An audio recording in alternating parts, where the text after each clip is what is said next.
Okay, are you ready for this?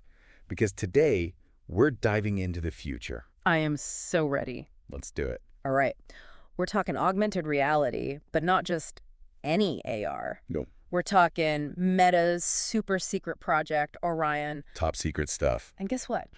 We have Meta CTO Andrew Bosworth himself giving us a sneak peek. I mean, This is huge. it is. This isn't just some theoretical tech demo either. Oh, no. Boz is actually using a prototype Like in real life? in his everyday life. Wow. So his insights are going to be, Gold. yeah, pure gold. Yeah. Especially for anyone who really wants to understand where all of this is headed. Exactly. And what's really blown me away is it's not even just about the tech itself, although trust me, it is seriously cool. Okay, you have to tell me more. Okay, so imagine your phone, your computer, your entire entertainment system. All rolled into a pair of lightweight AR glasses. No more bulky headsets. No more bulky headsets. That's Orion. Okay, that's impressive. But this is what I really want to hear about. He shared how he uses Orion as a real-time back channel during meetings. Okay, tell me more about that. What does that even look like? So picture this. Yeah. Boz is in a meeting with Mark Zuckerberg. Okay. Someone mentions a prototype. Mhm. And boom, Boz discreetly pulls up an image of it, No way. using Orion right there in the meeting. Whoa. No more awkward pauses, no fumbling for your phone.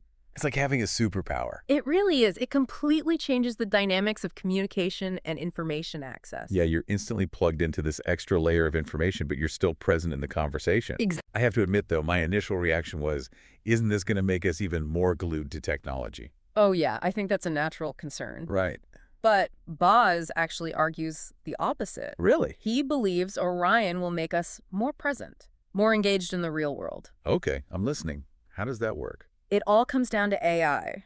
So Okay. imagine Orion sensing that you're having a face-to-face conversation, Well, okay. and it automatically silences notifications or even subtly filters out visual distractions. So it's like having a personal assistant Yes, who understands the context and prioritizes what's truly important in that moment. exactly. Okay, so it's about enhancing our reality, not replacing it. Yes, But here's the thing. We've all become so accustomed to our smartphones, right. to always being connected. Totally. So why do we even need this? What's the real shift here? That's a great question.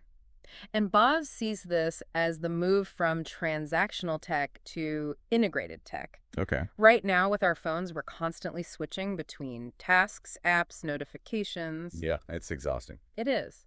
But Orion represents a world where technology is seamlessly woven into our lives, Always on. always on, contextually aware, and potentially even predicting our needs before we even realize them. Wow. Okay, so you're saying it's less about us going to the technology and more about the technology understanding and adapting to us. Exactly.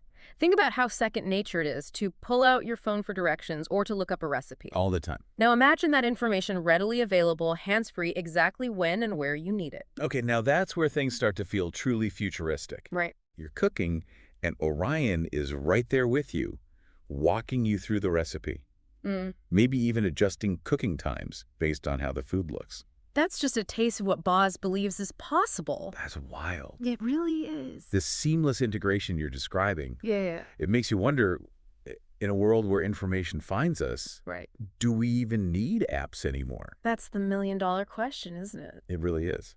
Boz actually pondered this too.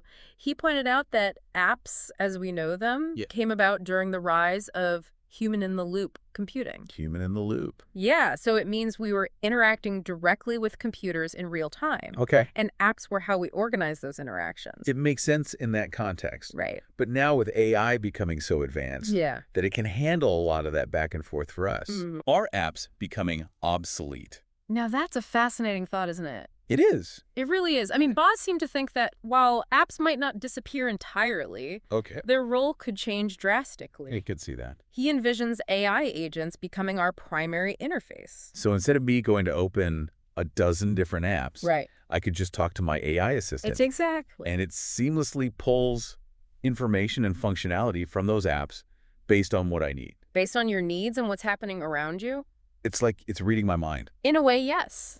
Okay, before we get too far ahead of ourselves, Boz also touched on the idea of platform control. Yeah. With a device like this, who's calling the shots? Right. especially given Meta's past experiences. With Apple and app ecosystems. Exactly. That's Yeah. a huge factor here.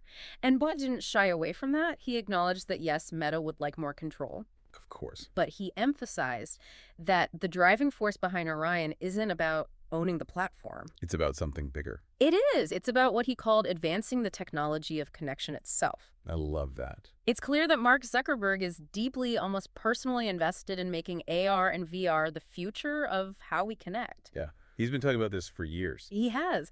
And it sounds like that vision is shared by a lot of people at Meta. They've poured a ton of resources into Orion. Yeah, it really does feel like we're on the cusp of a major technological shift. Absolutely. But some of this stuff, like the brain-computer interfaces Boz hinted at, Yeah. that's where it starts to feel like we're stepping into a sci-fi film. I know, right? You're talking about merging the digital and physical worlds in a whole new way. Completely. And while it might sound far-fetched, Meta is already experimenting with neural control. Remember that wristband Buzz talked about? The one where you can control the glasses with just your hand gestures? Yes. And even subtle finger movements. I remember thinking that was beyond cool. It's incredible. He believes this is just the beginning. Oh, wow. Boz envisions a future where we could control devices with just our thoughts. Wow, okay.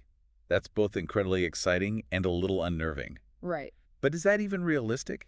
Didn't Boz mention there are still significant challenges with brain implants? He did. He was actually very candid about the limitations of current technology. He wasn't a fan of that whole idea. Yeah, annual brain surgery? Yeah. Not really appealing, is it? Not one bit.